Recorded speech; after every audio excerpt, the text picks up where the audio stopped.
नमस्कार दोस्तों, the dynamic education में आपका बहुत बहुत स्वागत है। आइए आज हम पढ़ते हैं practical application of heating effect of electric current. Okay, तो प्रैक्टिकल एप्लीकेशन क्या क्या है ये आज हम पढ़ेंगे। Practical application of heating effect of electric current. तो ये आज का हमारा टॉपिक है। देखते हैं कैसे हीटिंग होता है उसमें और कैसे हम उसका यूज कर पाते हैं, प्रैक्टिकल एप्लीकेशन कर पाते हैं। देखो, इसके फॉर्मूले हमने देख लिए पिछले क्लास में। हीट का फॉर्मूला क्या होता है, I²R/T होता है। ठीक है, ये सब हमने देखा। अब देखो, जो कंडक्टर में हीट होता है, जनरेशन जो हीट होता है कंडक्टर में, जो हीट जनरेट होता है, वो जो कभी तो हमारे लिए काम का चीज़ होता है और कभी जो हमारे लिए क्या होता है, काम का नहीं होता है। कहाँ पे काम का होता है, कहाँ काम का नहीं होता है। देखो, जैसे आप चाहते हो, आप कंप्यूटर को क्या चाहते हो, कंप्यूटर जब आप वर्क करते हो तो हम चाहते हैं कि हमारा कंप्यूटर विदाउट हीटिंग बिल्कुल इफ़िशिएंटली वर्क करे। लेकिन ये कंडक्टर का प्रॉपर्टी है कि वो हीट को भी कंडक्ट करता है। तो वो क्या होता है, हमारा लैपटॉप ज़्यादा देर तक वर्क करते हैं तो यदि वो उसकी इफ़िशियंसी कम है और आप उस पर ज़्यादा लोड देते हो तो वो हीटअप ज़्यादा होता है, फिर आप वो हैंग वगैरह ये सब प्रॉब्लम होता है।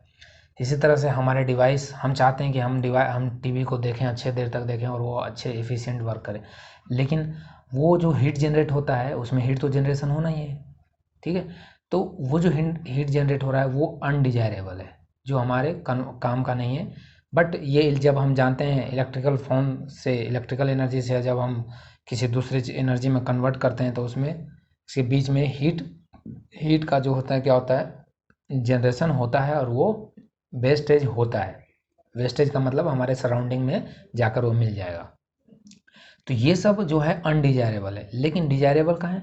जैसे एग्जांपल आप मैं बताऊं तो एग्जांपल आपने सब ने देखा होगा कि इलेक्ट्रिक केटल है, इलेक्ट्रिक हीटर है, ठीक है, और electric toaster, iron, laundry iron जो होता है, ये सब, इलेक्ट्रिक ओवन है। ठीक, तो जितने भी ये सब आप फैमिलियर, ये सब डिवाइस है तो आप लोग फैमिलियर ही होंगे। ठीक है, तो ये सब किस पे काम करता है, जूल हीटिंग इफेक्ट। अब जूल हीटिंग इफेक्ट कौन सा था कि यही जो करंट से हीट था ना, H=, what is this, I²R/T, इसी को हम लोग बोले थे जूल हीटिंग इफेक्ट। ठीक है, इसे बोलते हैं, जूल एक साइंटिस्ट का नाम है, उन्हीं के नाम पे एनर्जी का यूनिट भी रखा गया था, जूल हीटिंग इफेक्ट। तो इसे जूल हीटिंग इफेक्ट कहते हैं। तो इन्हीं का जूल हीटिंग इफेक्ट को ही यूज करके हम क्या करते हैं, अपने कुछ जो प्रैक्टिकल एप्लीकेशन है उसका यूज लेते हैं हम लोग। तो इलेक्ट्रिक हीटिंग जो है वो also produce light. Electric heating जो है वो ऑल्सो प्रोड्यूस लाइट। और एग्जांपल आपने देखा होगा, इलेक्ट्रिक बल्ब, हमने बार बार चर्चा की है बल्ब। तो बल्ब जो होता है वो हीट तो बहुत ज़्यादा जनरेट करता ही है, मैक्सिमम वो हीट जनरेट कर देता है, लेकिन उसी इतना ज़्यादा हीट को जनरेट करता है कि वो क्या होता है, उसके लाइट भी उसमें से प्रोड्यूस हो जाता है और वो फाइनली लाइट वो फिर हीट में ही मिल जाता है, वो अलग बात है। तो वो इमिट करता है क्या, लाइट इमिट करता है बाय दी हॉट टेम्परेचर, या हाई टेम्परेचर आप बोल सकते हो। इसके कारण वो लाइट इमिट करता है, क्योंकि जहाँ हाई टेम्परेचर होगा वहाँ पे लाइट का इमिशन होगा बाय द रेडिएशन। तो वही सेम चीज़ यहाँ पे होता है। तो अब हम आते हैं हीटिंग इफेक्ट जो है। हीटिंग इफेक्ट में हमने पिछले क्लास में ये देखा था कि रेजिस्टेंस ज़रूरी है हीटिंग के लिए। अब हमारे पास प्रॉब्लम ये है कि रेजिस्टेंस लगाएं तो कैसा रेजिस्टेंस लगाएं। यदि मैं कोई नॉर्मल रेजिस्टेंस लगाते हैं जिसकी मेल्टिंग पॉइंट कम होगा तो वो क्या हो जाएगा, मेल्टिंग पॉइंट कम होने से फिर उसका वो गल जाएगा, ख़राब हो जाएगा। यदि उसे हम ऑक्सीडाइज कर कर छोड़ देंगे, यदि कोई ऐसा, मैंने कॉपर ले लिया, कॉपर या एल्युमिनियम, ये सब जो क्या है, इसकी मेल्टिंग पॉइंट कम है, ये कम पे ही क्या करेगा, इसमें से ये हीट जनरेट करेगा नहीं, क्यों नहीं करेगा, ये समझ लीजिए आप। मैंने ये मानो मेरा कंडक्टर है, ठीक है, मैंने एक कंडक्टर लिया। अब ये हीट कैसे जनरेट करेगा पता है, हीट कैसे जनरेट करेगा, तो एक तो यहाँ पे दो फेनोमेना होता है, एक होता है प्रोडक्शन ऑफ हीट, ध्यान रखिए, प्रोडक्शन ऑफ हीट और प्रोडक्शन कैसे होता है हीट का, ये हम बहुत बार ये डिस्कस कर चुके हैं, इसलिए मैं बार बार डिस्कस नहीं करूँगा। और सेकंड जो होता है वहाँ यहाँ पे होता है generation of heat, generation of heat. दोनों में अंतर क्या है, तो देखो जब प्रोडक्शन का मतलब इसमें प्रोड्यूस हो रहा होगा, ठीक है, और जनरेट का मतलब ये फिर हीट को जनरेट करता है, आगे की ओर फॉरवर्ड करता है। कैसे, by the radiation, by the radiation. आप रेडिएशन प्रोसेस जानते हो, ठीक है, रेडिएशन के थ्रू। अब यहाँ देखो क्या होगा, ये जैसे मेटल ये वायर लिया मैंने, इसमें कुछ रेजिस्टेंस होगा, ये नॉर्मली अभी इसमें मैंने करंट फ्लो नहीं कराया, तो ये नॉर्मली कितने टेम्परेचर पे होगा, एटमॉस्फेरिक टेम्परेचर पे होगा, ठीक है, ये एटमॉस्फेरिक टेम्परेचर पे होगा। इसका मतलब इसकी जो टेम्परेचर होगी वो मोस्टली 30 to 35 डिग्री सेल्सियस होगा। तब उस केस में ये सराउंडिंग में कोई टेम्परेचर नहीं दे रहा होगा, क्यों, क्योंकि ये खुद उतना ही टेम्परेचर पे है जितना सराउंडिंग पे है, तो ये सराउंडिंग को कोई टेम्परेचर नहीं दे रहा होगा। बट जब जैसे ही इसमें हमने करंट फ्लो कराया, इसमें एक्शन हुआ, और जानते हो इसमें फिर मॉलिक्यूल्स यहाँ पे लड़ाई झगड़े किए, फिर उन्होंने हीट जनरेट किया, जो पावरफुल था वो आगे की ओर बढ़ा हीट जनरेट करते हुए, तो वो जो वर्क डन किया वो हीट के फॉर्म में निकलता है। अब ये जो जैसे जैसे ये हीट अप होगा वैसे वैसे क्या करेगा, सराउंडिंग में ये अपने हीट को रेडिएट करेगा, अपने हीट को रेडिएट करेगा सराउंडिंग में। कम टेम्परेचर होगा कम हीट रेडिएट करेगा, ज़्यादा टेम्परेचर करेंगे ज़्यादा हीट रेडिएट होगा, जितना ज़्यादा करेंगे उतना ही ज़्यादा रेडिएशन होगा इसमें। तो फिर यहाँ पे होता क्या है कि एक लिमिट होता है, एक लिमिट होता है किसका, एक लिमिट आता है धीरे धीरे, जैसे आपने टेम्परेचर बढ़ाया मतलब आपने करंट फ्लो बढ़ाया तो आपका हीट बढ़ा, हीट बढ़ने से क्या हुआ, आपकी रेडिएशन भी बढ़ा, फिर बढ़ाया और रेडिएशन और बढ़ा, फिर बढ़ाया रेडिएशन और बढ़ा। तो इस तरह से एक स्टेबल स्टेट आता है, एक ऐसा स्टेट आता है, स्टेबल हो जाता है जहाँ पे क्या होता है कि प्रोडक्शन और इक्वल होता है किसके, जनरेशन के। मतलब जितना प्रोड्यूस हो रहा होता है उतना ही रेट से वो क्या होता है, निकल रहा होता है। कब, जब वो एक टाइम कुछ टाइम लेता है हीटअप होने में, जब वो एक अपने स्टेज पे आ जाता है, एक अल्टीमेट स्टेज पे आ जाता है, तो उस टाइम पे क्या होता है, जितना उसमें प्रोडक्शन हो रहा होता है हीट, उतना ही वो तुरंत क्विकली जनरेट भी कर दे रहा होता है, अपने एनर्जी को रेडिएशन के थ्रू एटमॉस्फेरिक में सराउंडिंग में पहुंचा दे रहा होता है। तो डेट्स बाय फिर वो क्या करेगा, सही से वर्क कर पाएगा, क्योंकि जितना इसमें जनरेट होगा उतना निकाल देगा, तो ये फिर प्रॉपर वर्क कर पाएगा। यदि इसने नहीं निकाला तो फिर ये खराब हो जाएगा हाई टेम्परेचर पे। तो और ये जो फॉर्मूला है ना, H = I² into R into T, ये इसी पॉइंट के लिए वैलिड होता है जब प्रोडक्शन इक्वल हो जाता है किसके, जनरेशन के। उस टाइम का ये हीट कैलकुलेट करते हैं, स्टार्टिंग का नहीं। स्टार्टिंग में तो ये पहले वार्म अप होता है, फिर वो धीरे धीरे गर्म होता है, फिर एक स्टेज आता है जब वो लाल हो जाता है। तो हमने ये जो कैलकुलेट करते हैं, ये प्रोडक्शन इक्वल टू जनरेशन इस पे करते हैं जब वो स्टेबल हो जाता है। अब हमारे पास प्रॉब्लम क्या है कि हम ऐसा कौन सा मटेरियल लगाएं जो क्या करे कि इसके मेल्टिंग पॉइंट जो जितना हमारा हीट जनरेट हो उससे उसका मेल्टिंग पॉइंट ज़्यादा हो। अब मान लो कि इसकी जो आपने यहाँ पे मटेरियल यूज किया उसकी मेल्टिंग पॉइंट है 300 डिग्री सेल्सियस, और आपका टेम्परेचर यहाँ पे जनरेट हो गया, आपका हीट जनरेट हो गया 400 डिग्री सेल्सियस या 310 डिग्री सेल्सियस, इससे ज़्यादा हो गया, तो ये क्या करेगा, ये क्या हो जाएगा, गल जाएगा, ठीक है, ये क्या हो जाएगा, ख़राब हो जाएगा, मेल्ट हो जाएगा। और मेल्ट हो जाएगा तो फिर हमारा काम नहीं हो पाएगा, हमें तो हीटिंग लेते रहना चाहिए। तो हम यहाँ पे एक मटेरियल का बात करते हैं, किसका, टंगस्टन का। किसका, टंगस्टन का, जो इलेक्ट्रिक बल्ब में भी यूज होता है। टंगस्टन एक ऐसा मटेरियल है जिसकी मेल्टिंग पॉइंट बहुत ही ज़्यादा होता है।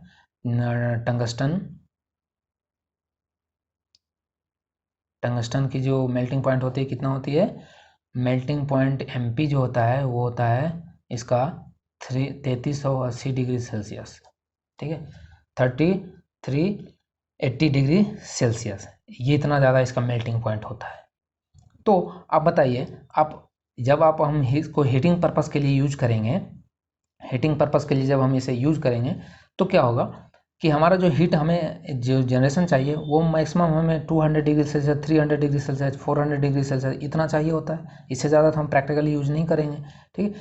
तो और इसकी मेल्टिंग पॉइंट बहुत ज़्यादा है, तो ये क्या होगा कि तुरंत ख़राब नहीं होगा। हाँ, एक टाइम पे आकर ख़राब होगा, इसकी हर मटेरियल का एक लाइफ होता है, बट हाँ इसकी टंगस्टन यूज़ करेंगे तो ये इसका लाइफ जो होगा वो प्रोलॉन्ग होगा, लॉन्ग लाइफ होगा आप, ठीक है।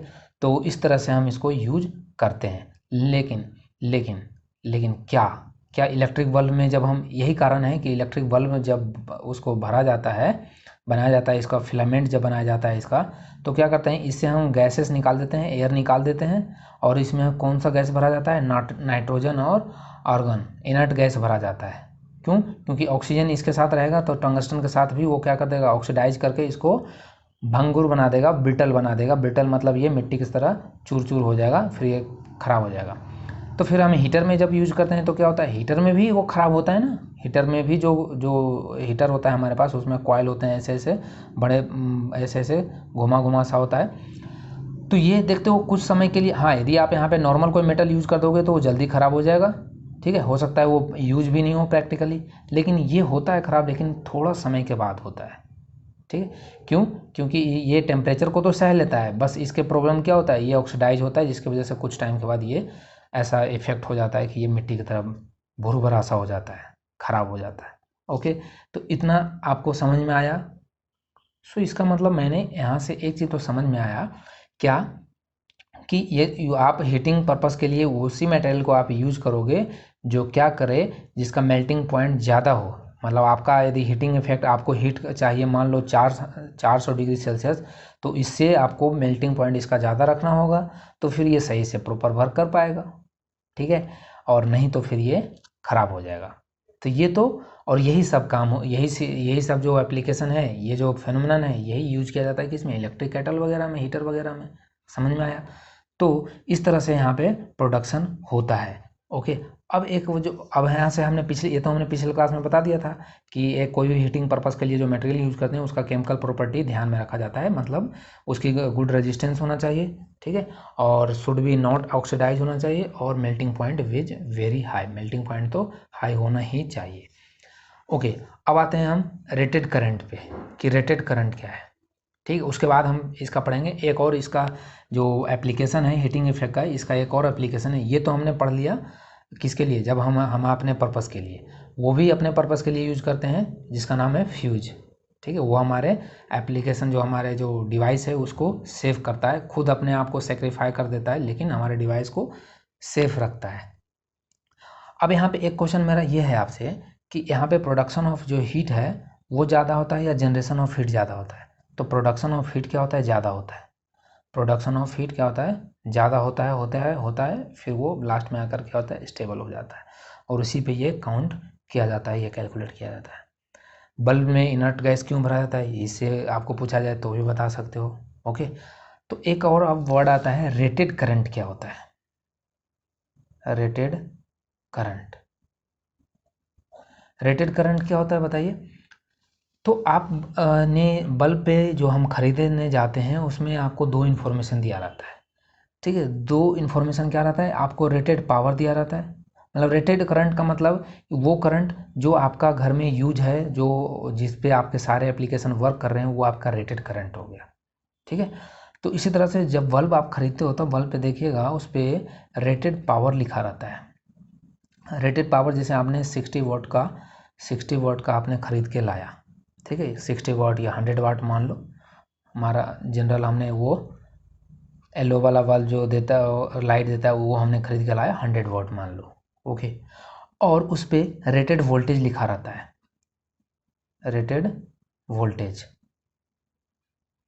अब रेटेड वोल्टेज जो लिखा रहता है वो कितना रहता है, तो वो जनरली जो पता है कि घर के लिए डिज़ाइन हो रहा है तो वो घर के लिए 220 वोल्ट लिखा रहता है रेटेड वोल्टेज। इतना ही इन्फॉर्मेशन होता है, लेकिन अब हम उससे के इस दोनों इन्फॉर्मेशन से हम रेटेड करंट निकाल सकते हैं। रेटेड करंट निकाल सकते हैं कि कितना करंट इसको ये कंज्यूम करेगा, कितना करंट चाहिए इसको ग्लो करने के लिए। क्यों? क्योंकि हमने पिछले क्लास में भी समझाया है कि 100 वाट का बल्ब है तो उसको आप 220 वोल्ट उसको दोगे तभी ये इतना आपको एनर्जी प्रोड्यूस करेगा, अदरवाइज ये कम करोगे तो इससे ये कम हो जाएगा। समझ में आया क्यों होता है? क्योंकि आपका जो बल्ब का फिलामेंट है वो तो मटेरियल फिक्स है, उसका रेजिस्टेंस फिक्स है, तो वोल्टेज से ही चेंज हो सकता है करंट। तो हम इसके रेटेड करंट निकाल सकते हैं क्या? हमें पता है आई का फॉर्मूला क्या होता है, बताइए। आई का फॉर्मूला होता है पावर, हमने पिछले क्लास में पढ़ा है, पावर अपॉन वोल्टेज। ठीक है, पावर अपॉन वोल्टेज, या power equal to voltage into I भी जानते हैं। तो यहाँ से पावर आपको पता है 100 वॉट, ठीक है। वोल्टेज आपको पता है 220, तो इससे कट गया, ठीक है।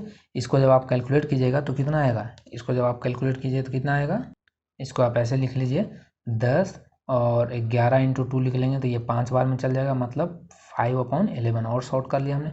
अब 1105 से करेंगे तो ये समथिंग पॉइंट यहाँ पे 0 आएगा तो 4, मतलब ऐसे आप अप्रोक्सीमेटली मान लो कि 0.4 एम्पियर, 0.4 एम्पियर आएगा क्या, इसके रेटेड करंट। मतलब इस बल्ब को, इस जो बल्ब हमने खरीद के लाया 100 वॉट, उसको आप यदि 0.4 एम्पियर करंट दोगे तब ये 100 वॉट का एनर्जी आपको देगा, ठीक है। ये है। क्या हम इसके रेजिस्टेंस निकाल सकते हैं? क्या हम इसका रेजिस्टेंस निकाल सकते हैं? बल्ब का रेजिस्टेंस, बल्ब का रेजिस्टेंस हम निकाल सकते हैं क्या? तो बिल्कुल रेजिस्टेंस भी निकाल सकते हैं, क्योंकि आर इक्वल टू हम जानते हैं, पावर इक्वल टू पढ़ा था हमने कि वी स्क्वायर इंटू आर होता है, तो आर इक्वल टू क्या हो जाएगा, V square upon P. Okay, और वी स्क्वायर पी अपॉन का मतलब 220 इंटू 220, वोल्टेज हमें पता है 220 into 220 upon what is is, power कितना है 100, ठीक है। तो 100 से ये 0 से 0 कैंसिल कर दीजिए आप, तो ये कितना हो जाएगा, 22 कितना होता है बताइए, स्क्वायर आपको याद है ना, 484। ओके, 484 क्या आएगा, ओम, 484 ओम, ठीक है। तो हमने यहाँ पे क्या देखा कि हमें सिर्फ 2 इन्फॉर्मेशन पता होता है, उससे हम क्या निकाल सकते हैं, उस बल्ब का क्या निकाल सकते हैं, रेजिस्टेंस भी पता कर सकते हैं, और उसमें करंट कितनी जा रही है वो भी हम पता कर सकते हैं। तो बल्ब का रेजिस्टेंस इतना है, तो मतलब कि यदि 100 वाट का कोई बल्ब है और 220 वोल्ट आपके घर में करंट आ रहा है, तो उसको एम्पियर कितना चाहिए, इतना 0.4 एम्पियर इसको ग्लो करने के लिए चाहिए, और आपका 484 ओम उसका क्या होगा, रेजिस्टेंस होगा, 480 ओम क्या होगा, रेजिस्टेंस होगा। समझ में आया? तो इस तरह से हम इसको कैलकुलेट भी कर सकते हैं। अब आते हैं हम कि फ्यूज पे, कि हमारा फ्यूज कैसे वर्क करता है, ठीक है। फ्यूज हमारा कैसे वर्क करता है, तो आइए हम फ्यूज के बारे में पढ़ते हैं। फ्यूज हम पढ़ें उससे पहले हम पढ़ लेते हैं शॉर्ट सर्किट क्या होता है, ठीक है। जैसे देखो हमारे जो घर में कनेक्शन होता है वो कैसे होता है, ये लाइक दिस, मैं एक जनरल बता रहा हूँ। यहाँ से मान लो ये मीटर है हमारा, यहाँ से आगे की ओर करंट गई, ठीक है। यहाँ पे हमारा मान लो कि यहाँ पे हमने बल्ब लगा लिया, ठीक है। यहाँ पे कुछ और हमने लगा लिया, फैन वगैरह लगा लिया हमने, इसमें हमने यहाँ पे मान लो हमारा इधर हमने कोई फ्रिज लगा लिया, और ये हमारा मान लो एसी लगा लिया। इस तरह से कनेक्शन होता है घर में, ओके। अब इसमें क्या होगा कि यहाँ से करंट इधर आती है और इसमें इस रेजिस्टेंस में जाता है, मान लो कि ये 2 एम्पियर, ये मान लो 2.5 एम्पियर, ऐसे मान लेते हैं, ये 1 एम्पियर, ये 2 एम्पियर, ये मान लो ये इसको 4 एम्पियर और ये 5 एम्पियर, ऐसे वर्क कर रहा होता है, मतलब इसको इतना करंट चाहिए होता है। तो अब ये इसमें सही है कि यहाँ से करंट आया, इसमें गया और ये काम किया, फिर यहाँ से गया, इसमें करंट काम किया, इससे काम, और इससे हमारा पूरा वर्क हमारा हुआ। अब फिर शॉर्ट सर्किट कैसे होगा, तो शॉर्ट सर्किट ऐसे होगा, पहले आपको ये समझना होगा कि रेजिस्टेंस बढ़ाने से हीट पे क्या इफेक्ट होता है। तो देखो एक चीज़ तो आप जानते हो, आई इक्वल टू क्या होता है, वी अपॉन आर, ये आप जानते हो ना, ओके, ओम्स लॉ से। और पावर का फॉर्मूला क्या है, V into I, power equal to V into I. और हीट का फॉर्मूला हमने क्या पढ़ा है, I square into R, I square into R. तो यदि मैं बोलूं कि रेजिस्टेंस यदि लो होता है, पहले ये समझो यहाँ पे कि ये मान लो करंट है, ये यहाँ से करंट आया, और ये सब किस में होते हैं, पैरेलल में होते हैं, पैरेलल। अब देखो यहाँ पे पैरेलल कनेक्शन जो घर का यूज होता है वो पैरेलल कनेक्शन क्यों होता है, यहाँ से भी आप समझो। जब आप यहाँ से आते हो इधर और ये पैरेलल कनेक्शन यहाँ मिलता है, तो पैरेलल कनेक्शन में जब आप इसके जगह पे एक अलग से सीरीज लगाओगे हटाकर, तो क्या होता है, रेजिस्टेंस कम होता है। हमने पढ़ाया है पिछले क्लास में कि पैरेलल सीरीज में जो इक्विवेलेंट रेजिस्टेंस होता है वो क्या होता है, कम होता है, कम हो जाता है। सो अब कम होने से, तो इसका मतलब कम होने से क्या होगा, क्या यहाँ से आप सब बोलोगे सर रेजिस्टेंस कम हो रहा है तो हीट जनरेशन भी कम होना चाहिए, क्योंकि डायरेक्टली प्रोपोर्शनल है, resistance come heat generation come. But ऐसा नहीं है, बट ऐसा नहीं है। क्यों नहीं है? आप ये सोचो कि जैसे मैंने ये हमारा हमने यहाँ पे बल्ब हमारा है और इसी सीरीज में हमने इसको पैरेलल में हमने जोड़ दिया, अपना एसी जोड़ दिए, तो क्या रेजिस्टेंस घट जाएगा? घटने से क्या हो जाएगा, करंट बढ़ जाएगा। रेजिस्टेंस घटेगा, मतलब अब कम क्यों होता है, क्योंकि हमें क्या चाहिए, यदि हम सीरीज में लगा देते, हमारा रेजिस्टेंस बढ़ जाता, फिर हमारा दोनों एप्लीकेशन सही से, जो हमारा जो एप्लीकेशन है, डिवाइस है, ये सही से वर्क नहीं कर पाता। तो जैसे ही हम इस बल्ब के साथ में एक कनेक्शन एसी का जोड़ते हैं, तो क्या होता है, रेजिस्टेंस घट जाता है। रेजिस्टेंस घटने से क्या होता है, करंट बढ़ जाता है। देखो इस फॉर्मूले से पढ़ो, ठीक है।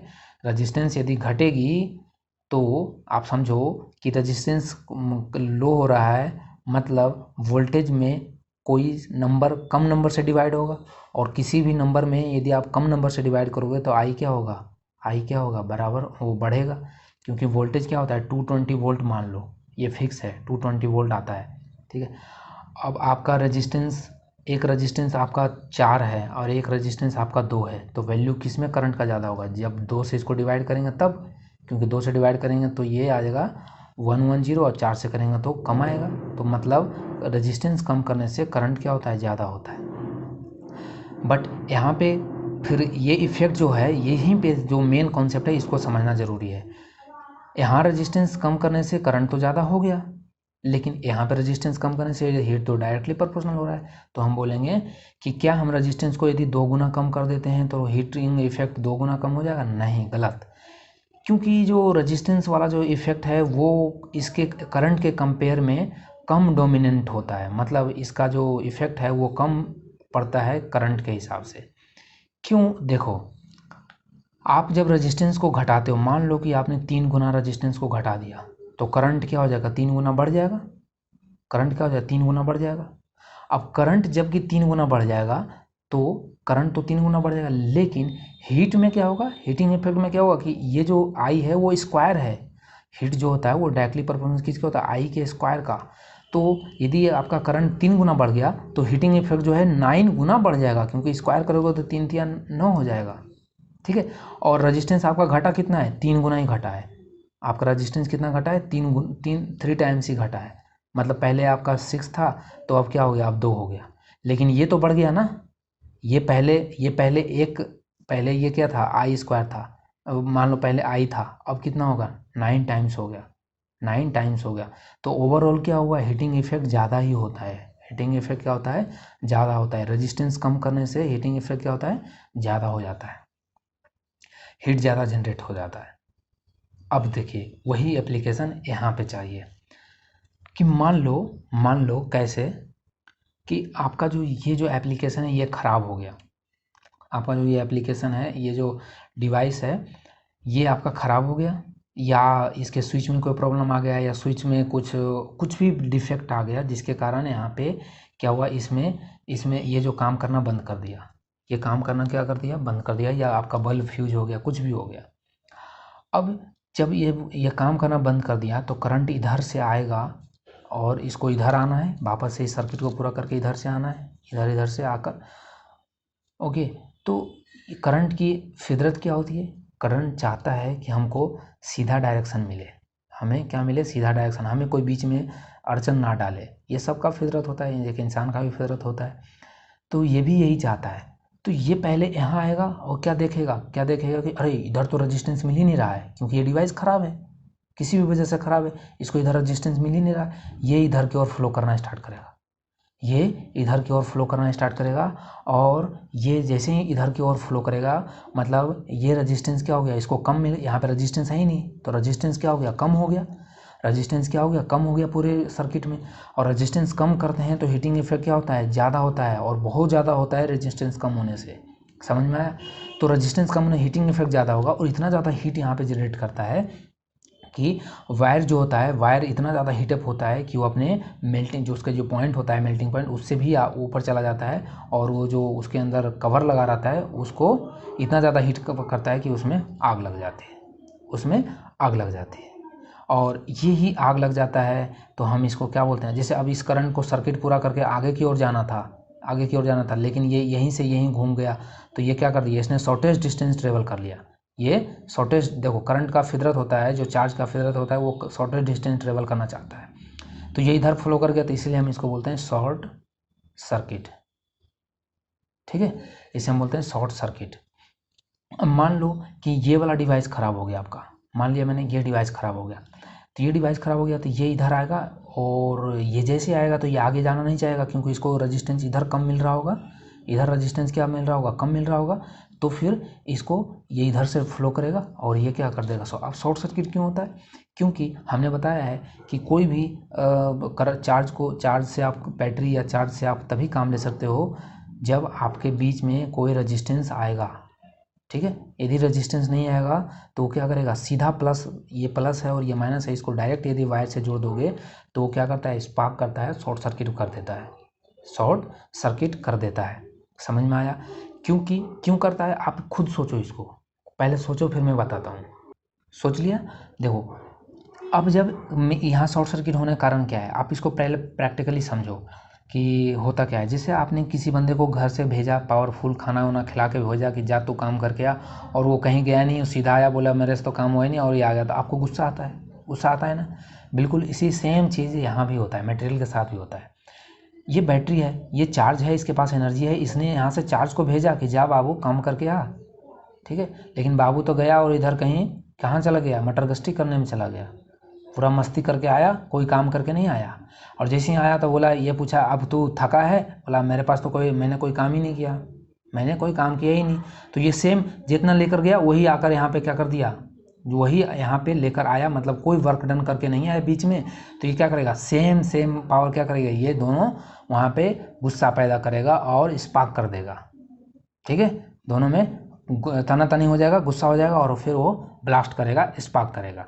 यही सेम चीज़ यहाँ होगा, बीच में कोई चीज़ मिलेगा ही नहीं, इसको ये जो एनर्जी लेकर आ रहा है वो एनर्जी यहाँ पे कंज्यूम हुआ ही नहीं बीच में, क्योंकि ये डिवाइस ख़राब हो गया और ये डायरेक्ट सर्किट बन गया। अब डायरेक्ट सर्किट बन गया तो ये बीच में क्या करेगा, ये जितना एनर्जी लेकर आया चार्ज उतना ही यहाँ पे आ जाएगा, तो ये दोनों बराबर हो जाएगा और ये क्या करेगा, स्पार्क कर देगा। ठीक है, स्पार्क कर देगा तो शॉर्ट सर्किट हो जाएगा, इसी को हम बोलते हैं शॉर्ट सर्किट। अब इससे बचें कैसे, क्या हम अब मान लो कि ये हमारा डिवाइस ख़राब हो गया, ये डिवाइस ख़राब हो गया तो हम इसका स्विच बंद करें, इसका स्विच बंद करें, इसका स्विच बंद करें, या मेन स्विच बंद करें। जब तक हम मेन स्विच को बंद करने जाएंगे तब तक तो आग लग गई होगी। समझ में आया? तो हम इसके लिए क्या सोचे कि हम एक ऐसा डिवाइस, ऑटोमेटिक डिवाइस ढूंढें जो क्या करे, टेम्परेचर को जल्दी सेंस करके और उस सर्किट को ही क्लोज कर दे। क्योंकि हमने पढ़ा है कि फर्स्ट जब हमने पढ़ाया था करंट कैसे फ्लो करता है, तो उसके लिए फर्स्ट जो प्राइमरी रिक्वायरमेंट था कि सर्किट क्या होना चाहिए, सर्किट कंप्लीट होना चाहिए। ठीक है, यदि कंप्लीट सर्किट नहीं होगा तो करंट फ्लो नहीं कर पाएगा। तो हमारे पास एक ऑप्शन था कि हम एक ऐसा डिवाइस निकालें जो सर्किट को ही ब्रेक कर दे हाई टेम्परेचर में, वो टेम्परेचर को जल्दी सेंस कर ले। तो हमने निकाला क्या, फ्यूज। ठीक है, फ्यूज के दो प्रॉपर्टी होता है, इसके हाई रेजिस्टेंस होना चाहिए। अब देखो यहाँ पे बोलेगा सर हाई रेजिस्टेंस से, तो फिर हाई रेजिस्टेंस करेंगे तो फिर यहाँ से तो इस जो हमने अभी कॉन्सेप्ट समझा उसके कारण तो फिर हीट कम होना चाहिए। नहीं, ये सिर्फ हम आंकड़ा देख रहे थे इसके कारण कि रेजिस्टेंस कम करने से क्या होता है, हीटिंग ज़्यादा होता है, लेकिन थोड़ी सी उसको सेंस करने के लिए रेजिस्टेंस तो चाहिए। नहीं रेजिस्टेंस होगा तो फिर वही एक सर्किट बना देगा। ठीक है, तो वो तो बार बार ऐसे ही फ्यूज हो जाएगा, तो उसकी रेजिस्टेंस भी थोड़ी हाई होनी चाहिए। ठीक है, रेजिस्टेंस हाई रेजिस्टेंस, ठीक है, हाई रेजिस्टेंस होना चाहिए। क्यों? क्योंकि हाई रेजिस्टेंस होगा तभी तो वो टेम्परेचर को सेंस कर पाएगा ना, थोड़ा हीट जनरेट जैसे ही होगा तो सेंस कर पाएगा, हीट तो जनरेशन चाहिए ना उसको सेंस करने के लिए। दूसरा जो प्रॉपर्टी है इसका वो होना चाहिए क्या, low melting point, low melting point. और तीसरा क्या है, इस फ्यूज को सीरीज कनेक्शन में जोड़ा जाता है। किस में जोड़ा जाता है, सीरीज कनेक्शन किया जाता है। सीरीज कनेक्शन किया जाता है किसके साथ, डिवाइस के साथ, with device, with device, device के साथ सीरीज कनेक्शन। सीरीज कनेक्शन क्यों किया जाएगा, क्योंकि सीरीज कनेक्शन में हमने पढ़ा है कि बीच का कोई भी एक कंपोनेंट खराब हो जाता है तो आगे सर्किट ब्रेक हो जाता है, फिर वो पहुंच नहीं पाता है। तो फ्यूज और इसके बीच में, डिवाइस के बीच में कैसा कनेक्शन किया जाता है, सीरीज कनेक्शन किया जाता है। तो अब सोचो कि यहाँ पे मैंने कोई ऐसा डिवाइस लगाया, इसकी मेल्टिंग पॉइंट लो होनी चाहिए। क्यों, क्योंकि जैसे ही टेम्परेचर सर्किट में हाई हो तो क्या करेगा, वो मेल्ट हो जाए, मतलब कम टेम्परेचर पे ही वो सेंस कर ले और मेल्ट हो जाए। और मेल्ट होने के बाद क्या होगा, मेल्ट होने के बाद फिर वो पानी बन के निकल जाएगा, उड़ जाएगा, ठीक है। और उड़ जाएगा तो फिर क्या हो जाएगा, यहाँ से जो सर्किट कंप्लीट था, यहाँ से ये क्या हो जाएगा, ये ब्रेक हो जाएगा, यहाँ से ये ब्रेक कर देगा ये फ्यूज। और ब्रेक कर देगा तो आगे करंट फ्लो नहीं कर पाएगा, हम अपने पूरे डिवाइस को सेफ रख पाएंगे। तो फ्यूज कैसे वर्क करता है, ये अपने आप को सेक्रीफाई कर देता है और इसको आगे की ओर जो डिवाइस है ये इसको बचा लेता है। तो इसी तरह से हम क्या करते हैं, हम सारे डिवाइस के आगे क्या करते हैं, हम स्विच में जब जो भी हमारा बोर्ड होता है, हर एक बोर्ड में हम फ्यूज लगा देते हैं, ताकि हमारा जितने भी उस स्विच में, जैसे उस बोर्ड में 5 स्विच है तो पांचों का कनेक्शन इसके साथ सीरीज कर दिया जाएगा। एक फ्यूज उड़ गया तो ये पांचों स्विच काम नहीं करेगा। अब इस 5 जो स्विच है इससे टीवी कनेक्टेड है, बल्ब कनेक्टेड है, तो ये सब आपका सेफ रह पाएगा। ओके, तो इस तरह से वर्क करता है फ्यूज। और फ्यूज का जो मटेरियल है वो क्या क्या यूज करते हैं हम लोग, जैसे एल्युमिनियम हो गया, ठीक है, कॉपर हो गया, आयरन हो गया, लेड हो गया, ये सब हम इसका यूज करते हैं। वो आपको नोट्स में मिल जाएगा, उसमें आपको लिखा हुआ मिल जाएगा। ये सब का क्यों, ये सब का मेल्टिंग पॉइंट कम होता है कम टेम्परेचर पे। जैसे ही थोड़ा सा टेम्परेचर ज़्यादा होने लगता है सर्किट में, वो सेंस करता है और सर्किट को अपने आप को खुद को क्या करता है, मेल्ट कर देता है, सर्किट ब्रेक हो जाता है। अब सर्किट ब्रेक हो जाएगा, हमारा डिवाइस सेफ रहता है। अब हम डोमेस्टिक पर्पज़ के लिए जो फ्यूज है वो डिफरेंट पर्पज़ के लिए हम लोग यूज करते हैं, जैसे 1 एम्पियर का या 2 एम्पियर का, 3 एम्पियर का, इस तरह से हम यूज करते हैं। अब वो डिपेंड करता है, जैसे मैं एक फॉर एग्जांपल बताता हूँ। एक मान लो इलेक्ट्रिक आयरन है, एक इलेक्ट्रिक आयरन है, तो इलेक्ट्रिक आयरन है और ये जो है 1 किलोवाट का इलेक्ट्रिक आयरन है।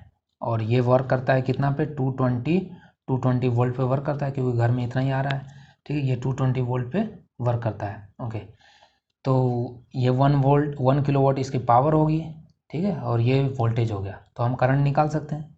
करंट क्या हो जाएगा बताइए, करंट हो जाएगा पावर अपॉन वोल्ट। तो पावर कितना है, 1 किलोवाट, इसको वोल्ट में चेंज कर लो तो 1000 हो जाएगा। और इसको 220 से डिवाइड कर देंगे तो इससे हम 1 0 से 1 0 कैंसिल हो जाएगा। और ये जब हम करेंगे तो 22 दूनी 44, 88, मतलब 4.54 आएगा इसका, 4.54 एम्पियर, ठीक है, 4.54 एम्पियर। अब मैं इलेक्ट्रिक आयरन जहाँ यूज कर रहा हूँगा, जहाँ पे हम इलेक्ट्रिक आयरन यूज कर रहे होंगे, वहाँ पे कितना का फ्यूज लगाऊंगा, क्या इससे कम लगाऊंगा, नहीं, इससे हम ज़्यादा का लगाएंगे, मतलब हम यहाँ पे मस्ट 5 एम्पियर का स्विच और 5 एम्पियर का हम फ्यूज यूज करेंगे। 5 एम्पियर का फ्यूज यूज करेंगे, क्यों, क्योंकि यहाँ पे 4.54 का एम्पियर का तो ये करंट ही आ रहा है।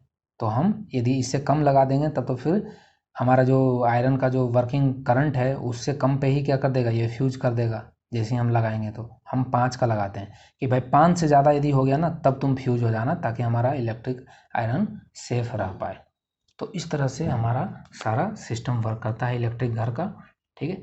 आई थिंक आपको हमने इलेक्ट्रिक पावर भी पढ़ा दिया। अब इस पर सिर्फ और सिर्फ क्वेश्चन बच गया है कराना, वो क्वेश्चन मैं कराऊंगा, फिर मैं आऊँगा मैग्नेटिक फील्ड पे। So thank you for watching dynamic education. और यदि मेरा पढ़ाया हुआ अच्छा लगता है तो प्लीज़ आप सब्सक्राइब करें, और आपको कोई भी वीडियो में प्रॉब्लम होता है तो आप कमेंट सेक्शन में हमें बताएं कि आपको वीडियो कैसा लगा।